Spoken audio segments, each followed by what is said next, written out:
शंका नंबर 10। यदि भक्तिबोध पुस्तक के साथ ही तीनों समय की आरतियों का पाठ करना है तो फिर गुरुदेव भगवान ने तीनों समय की आरती का ऑडियो वीडियो किस लिए बनवाया होगा। परम पूज्य सतगुरु रामपाल जी अंतर्यामी व दयालु भगवान हैं। उन्हें पता था यदि कोई अनपढ़, नेत्रहीन या बुजुर्ग स्त्री पुरुष नाम उपदेश लेते हैं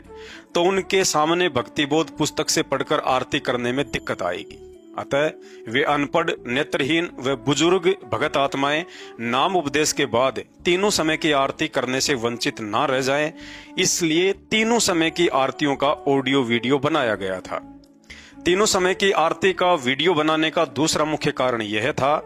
कि सुबह की आरती 40 मिनट की, दोपहर की आरती 17 मिनट की और संध्या आरती लगभग 35 मिनट के आसपास की है। अब नाम उपदेश के तुरंत बाद भगत को कैसे पता चले कि तीनों समय की आरती मुझे कैसे करनी है, वाणियों व चौपाइयों को किस ढंग से व किस सुर में गाना है, इन सब बातों की जानकारी के लिए यह आवश्यक है कि शुरुआत में महीने भर जब तक नए भगत भाई बहन ऑडियो या वीडियो के साथ आरती करेंगे तो उन्हें आरती करने का तरीका समझ में आ जाएगा, और जब तरीका समझ में आ जाए तो उसके बाद मोबाइल में लगाकर आरती करने के बजाय भक्ति बोध पुस्तक हाथ में लेकर भक्ति विधान अनुसार स्वयं के मुख से पाठ करना ही आरती की उत्तम विधि है। तीनों समय की आरती का वीडियो बनाने का तीसरा और मुख्य कारण यह भी था कि गुरुदेव भगवान सन 1994 से नाम उपदेश दे रहे हैं और साथ में भक्तिबोध पुस्तक भी दिया करते थे, लेकिन देखने में आया कि उस समय ज्यादातर भाई बहन नाम उपदेश के बाद भी सही से आरतियां नहीं करते थे, जिसके चलते गुरु आज्ञा की अवहेलना हो रही थी।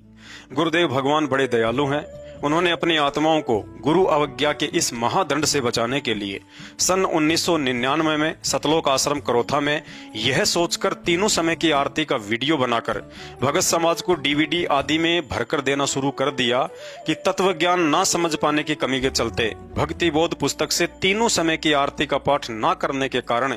यदि ये आत्माएं चलते फिरते या काम धंधा करते करते मोबाइल में लगाकर भी आरती सुन लेंगी तो गुरु आज्ञा की अवहेलना के महादंड से बच जाएंगी।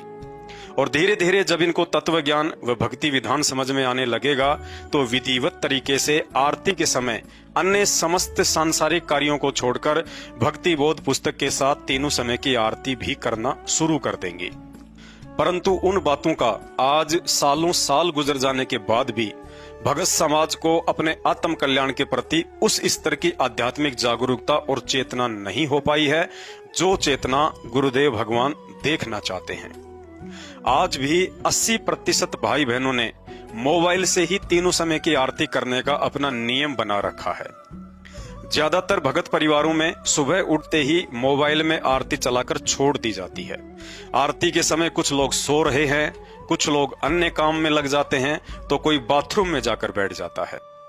कुछ लोग तो मोबाइल में आरती लगाकर अपने काम धंधे में इतने व्यस्त हो जाते हैं कि नित्य नियम के साथ कब असुर निकंदन रमेणी भी खत्म हो गई है उन्हें पता ही नहीं चलता। ध्यान आया तो मोबाइल बंद कर दिया, नहीं तो चलता रहता है। कुछ परिवार ऐसे भी हैं जिन्होंने सुबह 5 बजे के अलार्म की जगह नित्य नियम को सेट कर रखा होता है। सुबह के 5 बजते ही नित्य नियम तो शुरू हो जाता है, लेकिन खुद बिस्तर पर ही करवट बदलते रहते हैं। भाई और बहनों,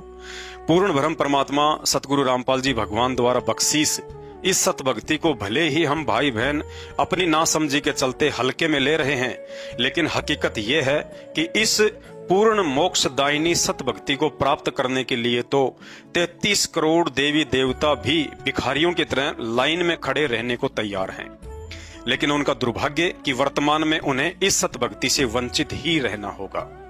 परमेश्वर रामपाल जी भगवान की सतभक्ति से जुड़े हुए भाई बहनों का सौभाग्य है कि उन्हें वर्तमान में ऐसा अनमोल भक्ति दान प्राप्त हुआ है, और निसंदेह उससे भी बढ़कर परम सौभाग्य साध संगति से जुड़े हुए भाई बहनों का है, जिनके ऊपर गुरुदेव भगवान ने न केवल भक्ति दान की दया बख्शी बल्कि इस सतभक्ति को मर्यादित व विधिवत तरीके से करने की समझ और सद्बुद्धि भी बख्शी है। और साध संगति के माध्यम से अब अन्य भगत भाई बहनों तक भी वीडियो बनाकर ये बातें पहुंचाई जा रही हैं।